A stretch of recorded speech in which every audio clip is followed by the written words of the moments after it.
Okay, let's just dive straight into it. So replicating data to SQL Server. Actually, I'm going to broaden that, replicating data to a relational database, because the mechanisms I'm going to show you and the sample code I'm going to show you relies heavily on having the repository in place and using CodeGen to do a lot of the work for you.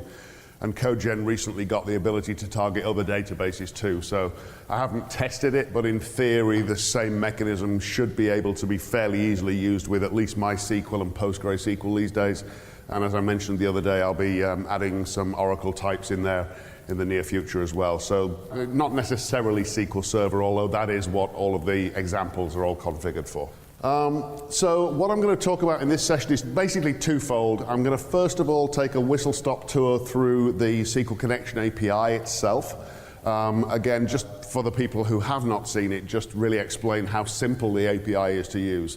You know, talking to a relational database, if you've never done it before, is something that sometimes can seem quite intimidating, but actually it's relatively straightforward and relatively easy to get into. We'll talk about what the API is, how you get into it, how you access it, what it can do, and look at some basic syntax for using the API to do simple things to a database. And then we'll get into the subject specifically of one particular use case of the SQL Connection API, which is replicating data to a database. And when we say replicating, what I'm really meaning is in fairly close to real time, so that as your application changes data, we have a mechanism in place such that those changes are applied to a relational database. Not inline code, so it's not part of the operation of updating your ISAM files, but very soon after, that same change being applied to the relational database. And by very soon after, typically I mean in the order of maybe 1 or 2 seconds. SQL Connection API use cases. So as its name suggests, it's an API that exists in Synergy language. It's part of the Synergy runtime. So it's available on all platforms that Synergy supports, including traditional and .NET. So this can be used anywhere that you can write DBL code. And there's several things it can typically be used for. One of them, of course, is greenfield development of new applications. You know, if you're developing a brand new application from scratch and want to use SQL as the data storage mechanism, then absolutely this API can help you do that. Another thing I should probably point out, of course, is although the SQL Connection API is available in Synergy.net, it's not the only mechanism available to you in Synergy.net. Clearly, you've got all the .NET framework mechanisms to interact with databases also. So you do have a choice in the .NET world. The point is you can write SQL Connection code that will run both traditional Synergy and .NET and be portable across all the platforms, but there are other choices. So greenfield development of new applications, sharing data with other applications is another common use case that a lot of people go for. You know, dumping some data out into a table somewhere such that some other application can come and pick it up and process it and do something with it.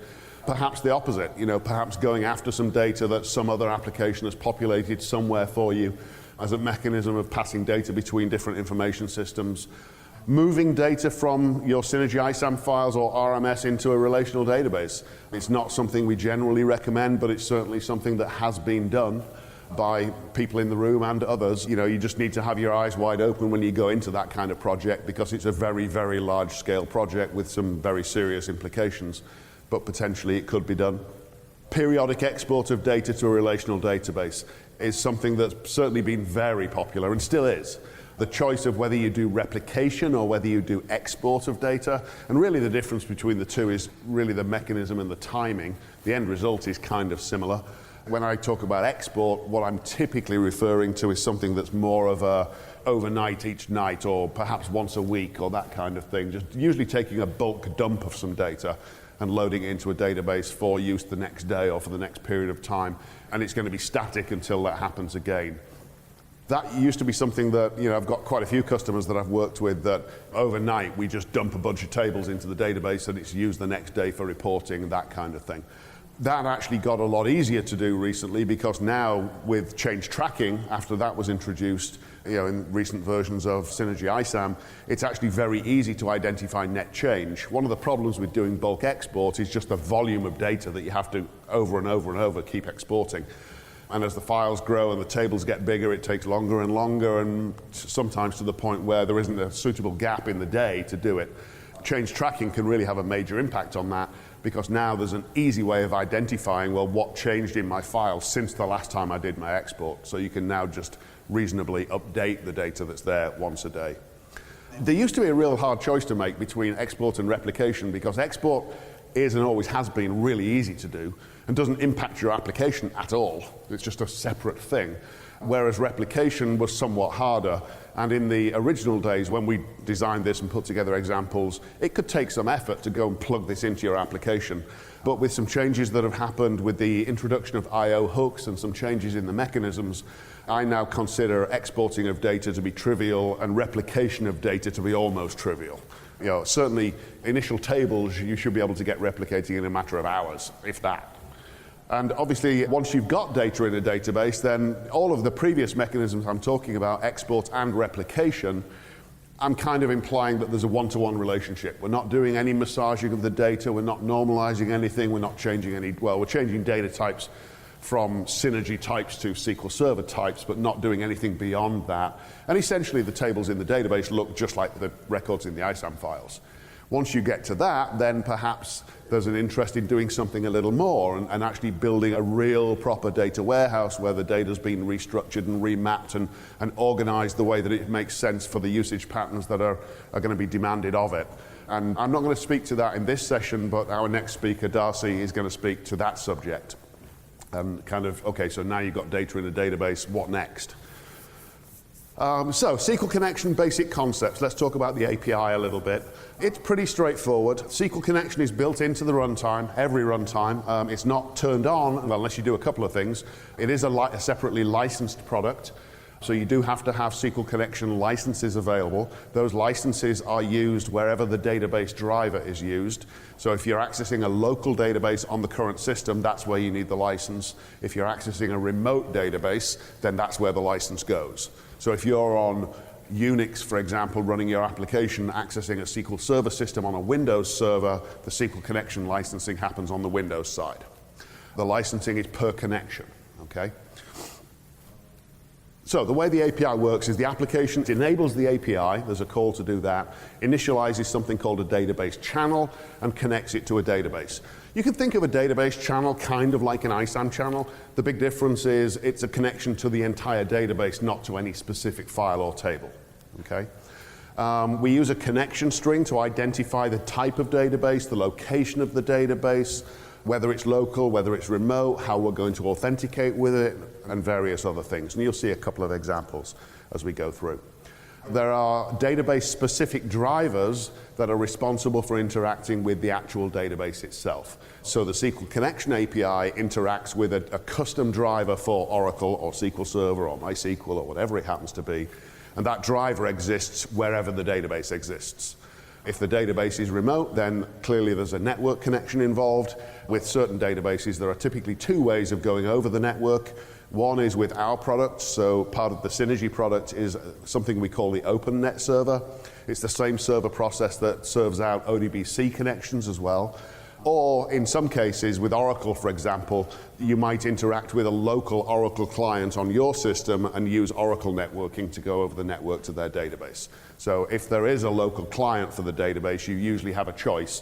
And that choice is made by however you configure the connect string, basically, whether you connect to a local source or a remote source. So you have a lot of choices of the databases you connect to and how you connect to them. In terms of the basics of the API, I think there's like 13, 14 external functions that make up the API. They are traditional functions. You know, there's no OO in this world, although some of the code gen stuff wraps up some of this stuff in classes. And there is a fairly basic workflow that's consistent to most uses of SQL Connection API.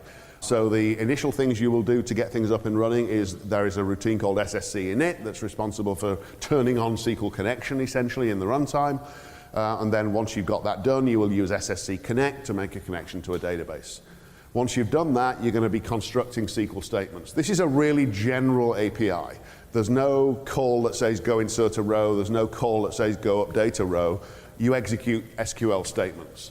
So you simply design an SQL statement as a string and you express whatever it is you want to do. So in this case, select star from customer where state equals California. It's going to retrieve all the customers whose state value is set to California.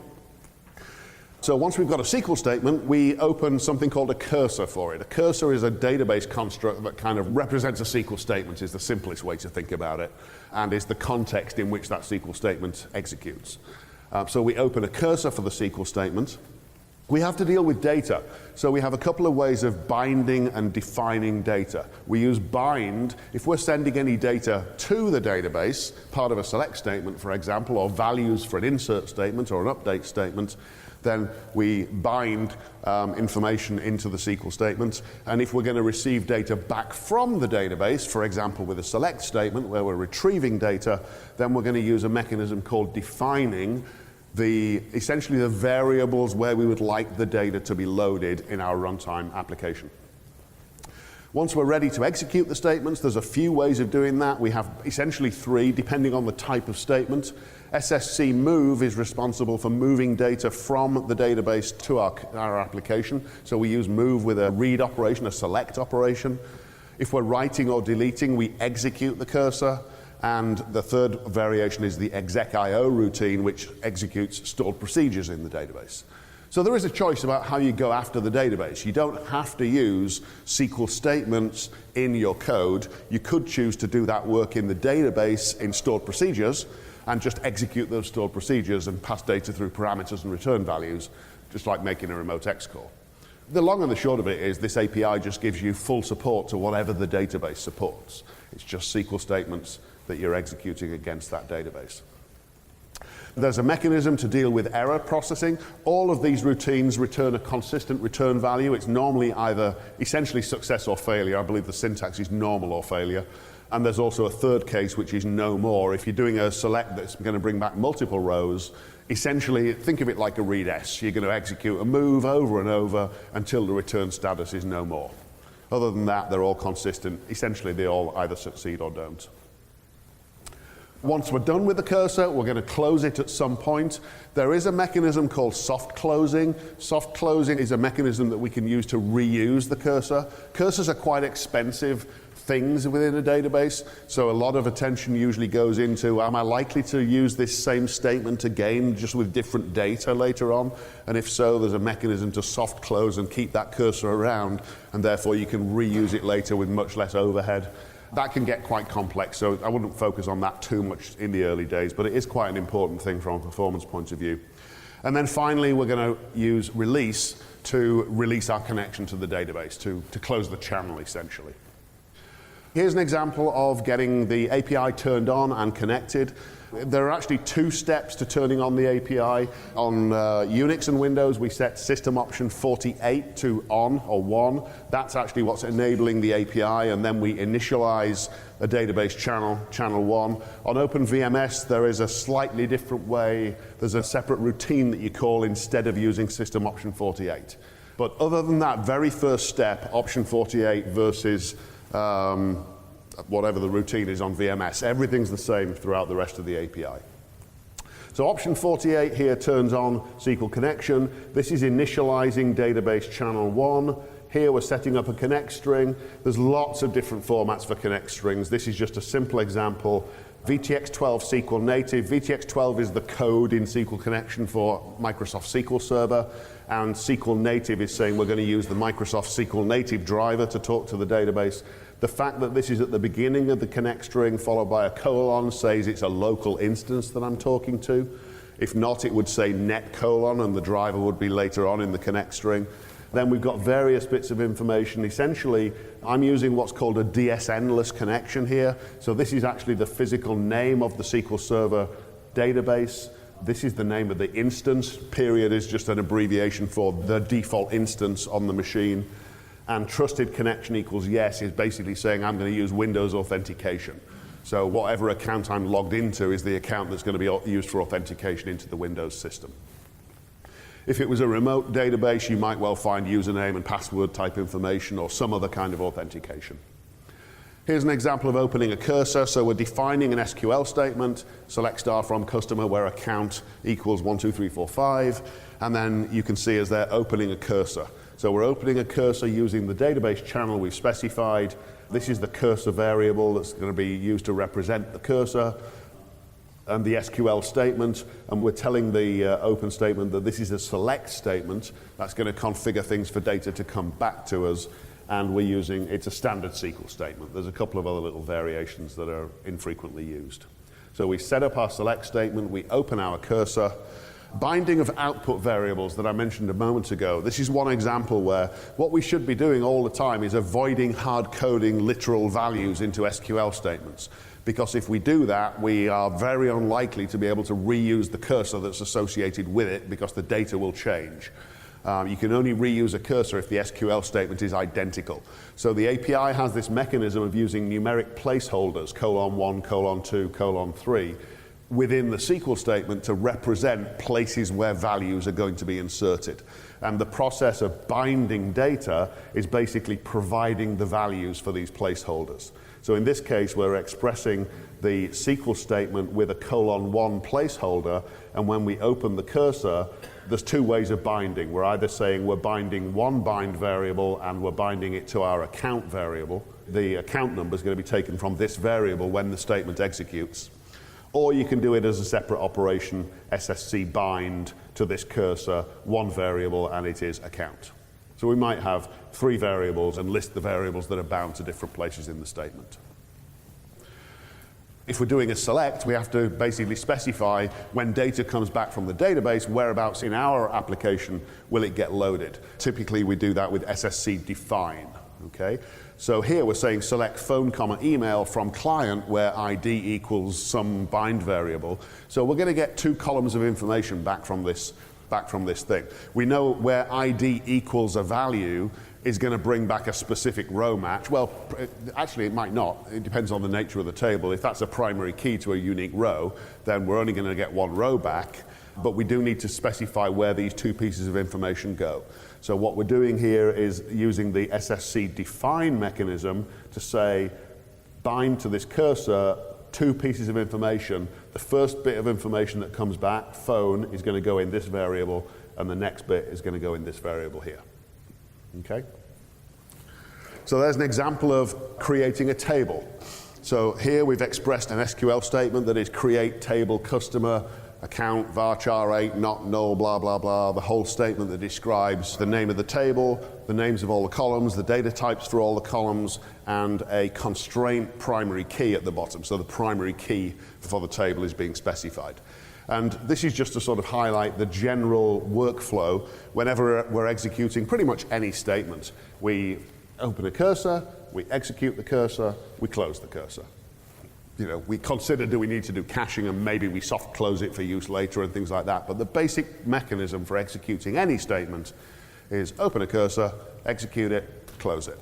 Fairly straightforward. Error trapping along the way in case anything goes wrong. So we're always checking for is equals SSQL normal or equals SSQL failure, depending on which way around you want to write your error processing logic.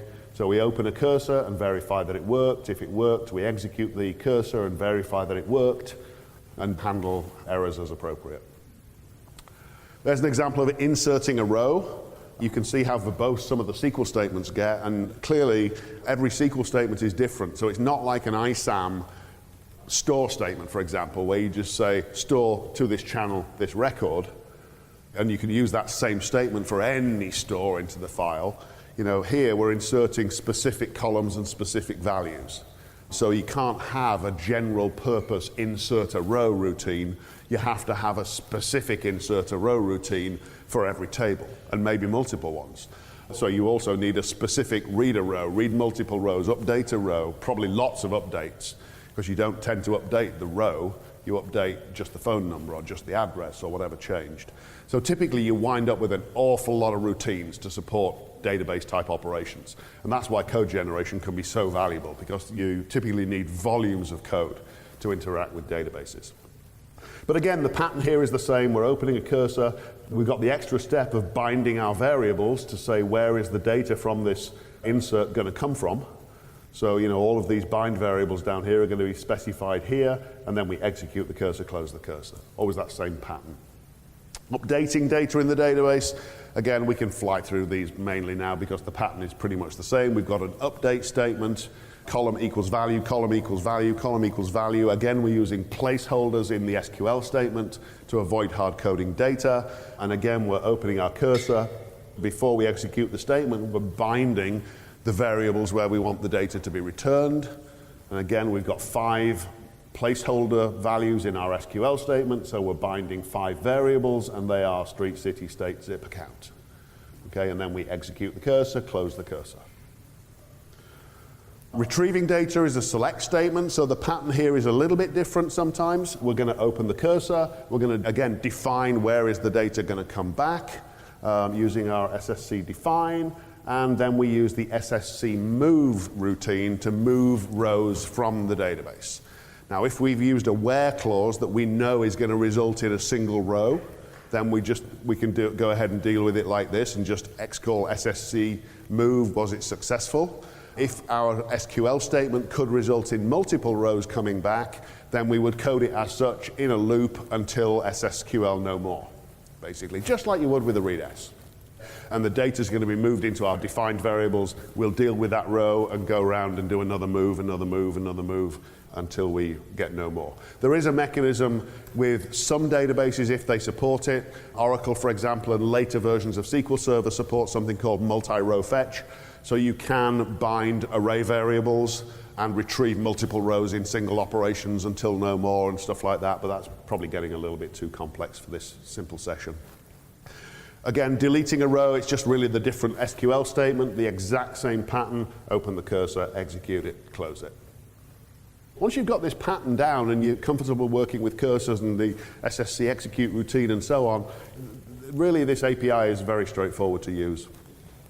One thing you do have to potentially put some thought into is what about locking, because databases are really not designed for doing locking in the way that we know locking.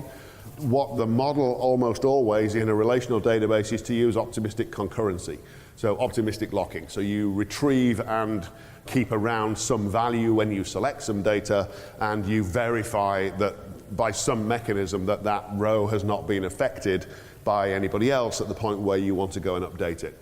The mechanism usually used to do that is usually a mechanism very similar to our GRFAs that are in Synergy now. So with Oracle, Oracle uses a concept called row ID, which is essentially a pseudo column that exists in each table that has a unique value that changes every time the row changes. So you can get the row ID, and before you do the update, and one of your where criteria is the row ID, which may have changed if somebody else has already gone and changed the row. And you'd take the same approach with SQL Server, but what most people do is add a timestamp column to the end of the table, somewhere in the table. And again, a timestamp column in SQL Server behaves the same way. It's essentially the timestamp of the last time the row changed. So you use that as a marker for optimistic locking. Exception handling, if you call any of these functions and you get anything other than SSQL normal or no more if you're doing a move, then there is a routine that will give you error information. Clearly, errors are database specific, so it's not just as simple as saying it's an error 53, because that might mean one thing in SQL Server and something totally different in MySQL.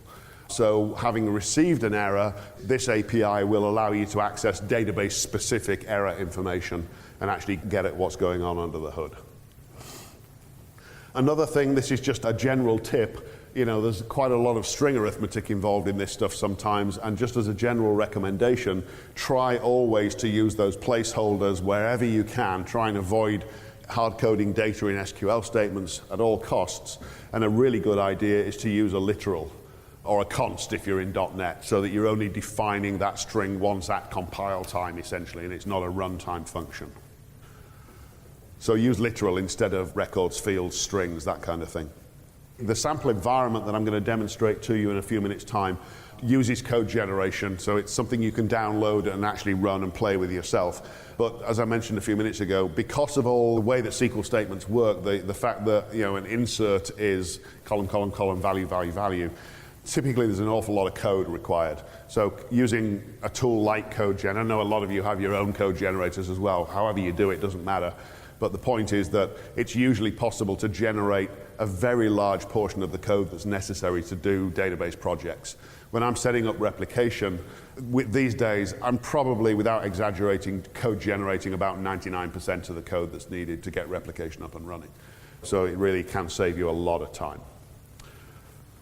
There are several SQL connection related templates that ship with CodeGen itself. There's two primary types. There is a set of templates called database routines. That's the one we'll be using in the demo in a few minutes' time. That generates individual functions, customer create, customer insert row, customer delete row, and so on. There's also a template called database table, and it generates a class for each table, and there are methods within the class to do all of the individual operations. So depending on whether you want to use an OO model or just a traditional synergy subroutines and functions. The database replication model does not use the OO stuff, and the reason for that is it's totally generic and it relies heavily on xcall xsubr and calls functions by name, basically. So that's why it still uses the older function version.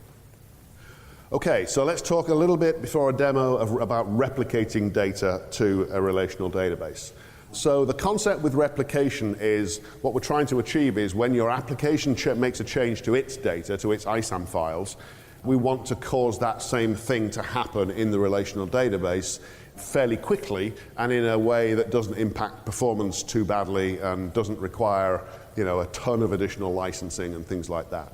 So the approach that I'm going to be describing to you, what we're going to be doing is making some changes to our application such that when the application creates, updates or deletes a record in a replicated file, it also records that it did that. It does not go and update the database itself in real time at that point for a couple of reasons. One, that would mean you now need a SQL connection license for every user of your application.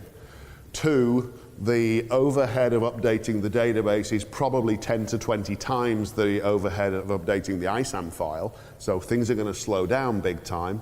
And three, if the database is unavailable, you can't use your application. Okay? So the approach we're going to be taking is we're going to simply record a transaction log, essentially, of at this date, at this time, this record was inserted into this file, or updated, or deleted. And we just build up a log of everything that happened. That log record will have four things in it. It will have a unique sequence number that ensures things get played to the database in the same order they happened originally.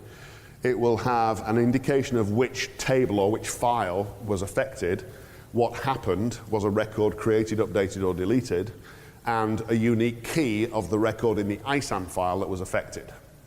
Okay? Then there is a single program called the replicator.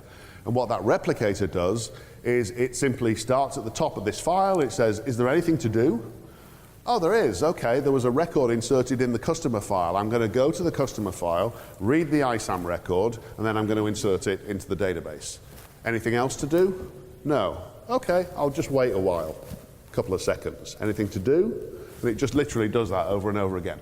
It just reads through any instructions it finds, mirrors that operation to the relational database, and then goes to sleep for a predetermined amount of time.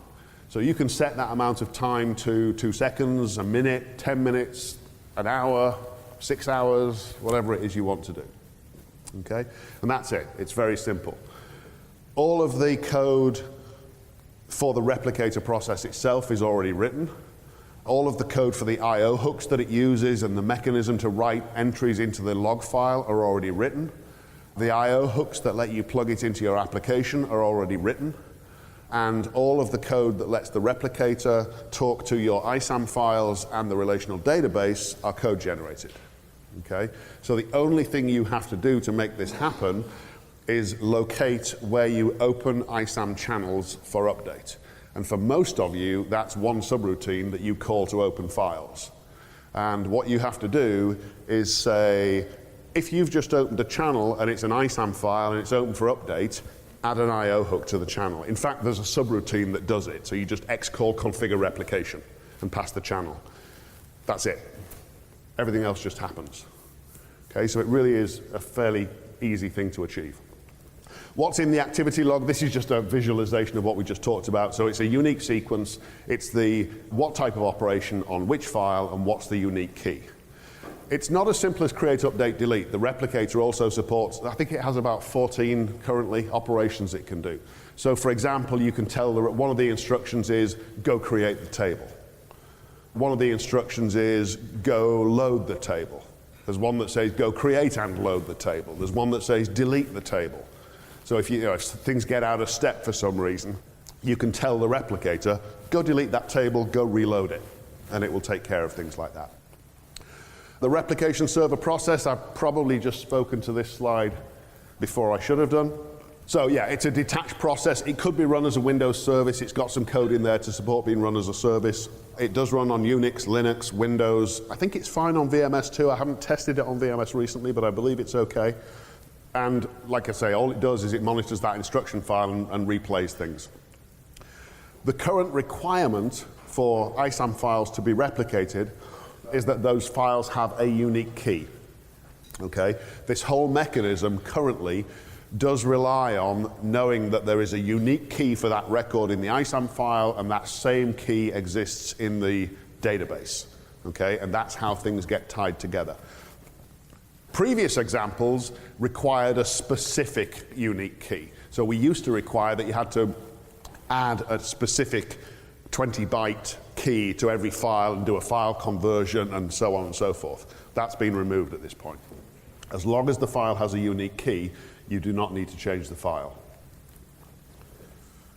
These are the various actions that the replicator supports currently. As you can see, we've also got things that will allow you to export the ISAM file to a CSV file, and that's something that I'm working on. I'm currently looking at ways we can improve performance on initial load by utilizing some of the database's bulk load features. So one of the things I was playing with was making a CSV file of the ISAM file and then bulk loading the CSV file. Not fully implemented yet, but it's something we're working on.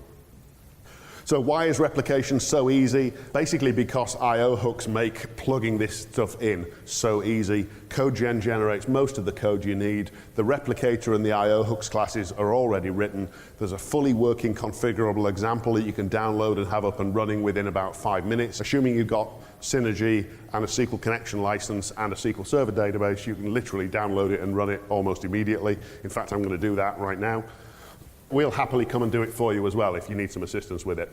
I apologize, I've already spoken to this. This reference implementation will work fine. As long as each file has a unique key, that's the only requirement. I/O hooks, again, also made the implementation of this so much easier because now all we have to do is go for the open statements. Unfortunately, if you don't have a single go open a channel routine, then it does mean finding all the ISAM channels. What I'd recommend at that point is go implement a generic file open routine and replace your open statements with an xcall open and do it in there. So that could be the one instance that takes a bit of time. Modifying the existing application, like I say, what we're doing is making it record what it does, creates updates and deletes, and then we're using an I/O hook to do that, and I'll show you that code. I'm not going to go through a ton of code because it's so easy for you to download and look at.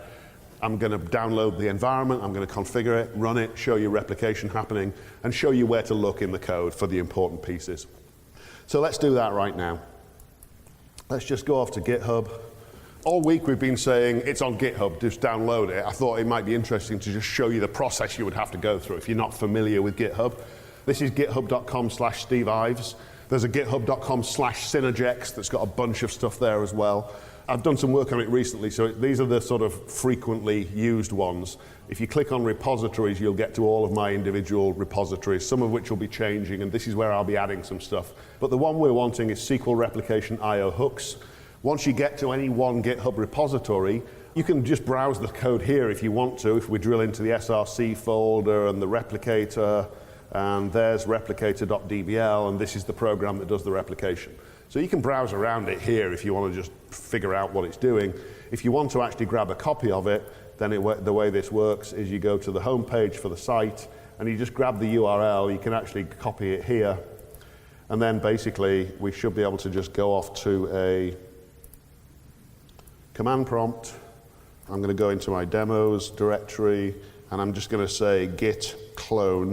And I'm going to be talking about Git a little bit later this afternoon, so you'll learn a bit more then. Git clone of the URL, basically. And what that's going to do is download the entire example to my system, which it's now done. It creates a subdirectory for it based on the name of the Git, so it'll have created a SQL replication I/O hooks folder. There it is. And we'll CD into it. There is README information on the home page on GitHub. There, if you scroll down, you'll see there is a README file and it displays the README. So there's some information here about what's there and how to configure it and stuff like that. That's also a README file which is part of the download that you've just got. So there's one step in configuring this. There's a file called setup.bat, and what this does is it just loads a couple of ISAM files and it loads the repository from the schema and just gets the environment ready to go. So you just run that setup.bat one time, and then you will find there is both a Workbench workspace and a Visual Studio solution. So whichever one you want to use. I'm going to do the Visual Studio, so I'm just going to run SQL replication io hooks.sln. That will take us into the sample environment. You will find that there are 4 projects. There is a repository project, just making the repository available. Library is an ELB, and it just has a combination of pre-written stuff and code-generated stuff. There is also a batch file in the root directory called regen.bat. It's got all of the code gen commands that get used, so if you run regen, it'll regenerate all the code that's been generated in this environment. But library is a combination of some code generated. For example, it generates department IO and employee IO are ISAM IO routines that the replicator uses to access the ISAM files. They're code generated. Then there is a file called employee SQL IO. Employee is the only one that this example replicates. So this is the SQL code for the employee table. So here's the code to create the table. Here's the code to drop the table, insert a row. I'm not going to go through the code in detail. It's all there for you guys to look at. That's the ELB. Application is a sample application that I just use. It's a toolkit file maintenance. Replicator's got the actual replicator itself in. It makes DBRs and a few utility programs that are talked about in the release notes. All I'm going to do is I'm going to put myself into 64-bit mode. I'm going to make the application project current. I do need to do one thing. I don't have a SQL Server database right now. So I'm going to go into SQL Server Object Explorer. There's my SQL Server. I'm going to, sorry, where are we? Databases, add new database called SQL Replication IO hooks. If you call it that, you won't need to edit any connect strings or anything like that. It'll just hook up straight to it. But if you want to call it something else, just edit the connect string. So there's an empty SQL Server database. There's no tables in there right now. Let's just run the demo and see what happens. So I'm going to do a Control F5 to run the application. It's going to build it. And so here's the application. This is kind of a combination of, this is just applications employee maintenance. It's just a very simple toolkit maintenance program. Okay? And also in here, I've got this replicator column, and this just lets you manipulate the replicator program. So I can start it up, stop it, tell it to reset its file, and so on. So if I say start replicator, there we go. So it started up over here. So the replicator is just a console app, essentially. It's just a normal Synergy program doing terminal I/O. So you can see the replicator started up. It set its sleep interval to 2 seconds. It gets its configuration from environment variables primarily, and they're discussed in the README file as well. So it's now sat polling, looking at that ISAM file, looking for things to do. Okay? All I'm going to do is go into my maintenance program. I've gone into employee maintenance, so I've just opened the ISAM file. That process added my I/O hooks to the thing. The I/O hooks will record whatever I do in that little ISAM file. Okay? So I'm just going to go in here. Remember, the database is empty right now. There's nothing in there. We just created a brand new one. So I'm just going to go in there, and I'm going to change employee one's last name from Humphrey to Humphreys, and that's all I'm going to do. And what's going to happen is, within 2 seconds, hopefully, okay, so the replicator woke up within its 2-second sleep and said, anything to do? Oh, there is. I found an update of a record in the employee file. I've never touched the employee file before. Let me look at the database and make sure the table's there. Oh, it's not. Okay, I better create the table. Now I better load the whole file. Now I can start replicating that item. So you can see the steps it went through. Checking if table exists, not found. Creating table employee, table created. Loading table employee, load complete. 25,000 rows inserted. Key 0 will be used to access the file. So it's determined that the first unique key on the file is the primary key, so that's the one it's going to use to synchronize the database and the ISAM file. And then it updated row 1. Now it's just running. Every 2 seconds it wakes up, says anything to do, and if not, it goes to sleep again. Let's just go to the database and say view data. And there's our data in the relational database. And as you can see, something happened twice here. The ISAM data had already changed, so it loaded it as Humphreys and then updated it to Humphreys, which, yeah, okay, it's not perfect, but whatever. But as you can see, it's got our new value. If we go back to our applications now, let's change it back to Humphrey, and let's say OK. And within a couple of seconds, there we go, it's updated it back in the database. And if we flip back over to our database, now it's back to Humphrey again. Okay? I'll leave it at that. Okay, that's how you can download the example and run it. If you want any more information, I'll be around the rest of the conference. At this point, who has the first question? What is the process when you're adding a field on the ISAM? Good question. Yes, that is the one thing you've got to keep in mind all the time. If you make a change to the file, you're going to have to stop the replicator. At some point, you're going to have to stop the replicator working.